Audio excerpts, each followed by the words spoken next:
Do you want to know if the area you've chosen to invest in is going to be any good? Well, if you follow my methods, you are probably 90% of the way there, meaning that you do the research the way I show you, you pick an area and build a list the way I show you, most likely you're going to get some good deals.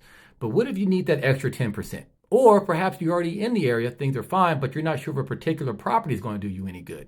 Well, the one thing I like to do to kind of give me that last 10% of information is to pre-sale. Why pre-sale a property? Well, it gets me know, do people actually want this, or is it just my own biases coming in?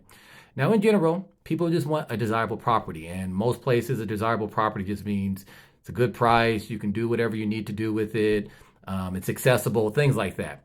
But depending on the area would dictate what other little details that people in that area like. So sometimes you don't know what that is. You pre-sell it. As you talk to people and they inquire about the property you have for sale, you'll learn more about the things that people like. Now, what areas do you pre-sell in, or what type of properties do you pre-sell in? Kind of depends. But in general, I like properties that I may buy, but I'm unsure about.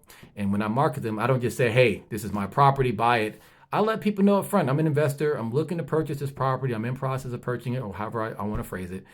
But if you want to get this property, I will make sure you get a discount because we are trying to do this deal quickly. You know, it's an incentive to kind of work with me as it's going through closing, or even if I'm self-closing, things like that.